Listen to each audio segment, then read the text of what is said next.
സംസ്ഥാനത്തെ ട്യൂഷൻ സെന്ററുകളുടെ എണ്ണം കുറയ്ക്കാൻ വിദ്യാഭ്യാസ വകുപ്പ് ആലോചിക്കുന്നതായി പൊതുവിദ്യാഭ്യാസ വകുപ്പ് മന്ത്രി വി ശിവൻകുട്ടി. പഠിക്കുന്ന കുട്ടികൾക്ക് ലക്ഷങ്ങൾ മുടക്കി കോച്ചിങ്ങിന് പോകേണ്ട കാര്യമില്ല. എൻട്രൻസ് കോച്ചിംഗ് സെന്ററുകളിൽ അടക്കം നടക്കുന്ന വിദ്യാഭ്യാസ കച്ചവടം അനുവദിക്കാൻ കഴിയുന്നതല്ല എന്നും മന്ത്രി പറഞ്ഞു. എല്ലാ രക്ഷകർത്താക്കളും എൻ്റെ മകനും ട്യൂഷൻ പഠിച്ചാലേ മതിയാവൂ എന്ന് വിശ്വസിക്കുന്നു. നമ്മൾ നല്ല കഴിവുള്ള അധ്യാപകരാണ് നമുക്ക് പഠിപ്പിച്ചുകൊണ്ടിരിക്കുന്നത്. പിന്നെ എൻട്രൻസ് കോച്ചിങ് ക്യാമ്പുകൾ നടത്തണമെന്ന് ഞാൻ പറയുന്നില്ല. പക്ഷേ അതിനെല്ലാം ഒരു മര്യാദയും അതിനെല്ലാം ഒരു പരിമിതിയും വേണം. ഇത് കേരളമാണ്. ഇത് വിദ്യാഭ്യാസ കച്ചവടം മൊത്തത്തിൽ നടത്താൻ വേണ്ടി പറ്റില്ല. കൂടുതൽ വിവരങ്ങളുമായി അനുരാഗാണ് ചേരുന്നത്. അനുരാഗ്, കഴിഞ്ഞ കുറച്ചു കാലങ്ങളായി കേരളം അഭിമുഖീകരിക്കുന്ന ഒരു പ്രശ്നം തന്നെയാണ് ഇത്തരത്തിൽ ഈ ഒരു വിദ്യാഭ്യാസ സ്ഥാപനങ്ങളുടെ പേരിൽ കച്ചവടം എന്നുള്ളത്.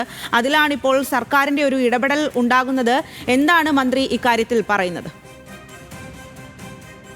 തുടങ്ങുന്നതിന് മുൻപും ശേഷവും വിദ്യാർത്ഥികൾ കൂടുതൽ സമയം ചെലവഴിക്കുന്നത് ട്യൂഷൻ സെന്ററുകളിലാണ്. അതുകൊണ്ട് തന്നെ ഇവർക്ക് കളിക്കാനും പത്രം വായിക്കാനും മറ്റ് പരിപാടികളിൽ ഏർപ്പെടാനും ഒരു സമയം ലഭിക്കുന്നില്ല. അതുകൊണ്ട് തന്നെ മാനസിക സംഘർഷത്തിലാണ് വിദ്യാർത്ഥികൾ എന്ന കാര്യം മനസ്സിലാക്കിയാണ് മന്ത്രി വി ശിവൻകുട്ടി ഇത്തരത്തിലൊരു ആശയം മുന്നോട്ട് വച്ചിരിക്കുന്നത്. ട്യൂഷൻ സെന്ററുകളുടെ എണ്ണം കുറയ്ക്കാനാണ് ഇനി നടപടിയാണ് പരിഗണിക്കാൻ പോകുന്നത്.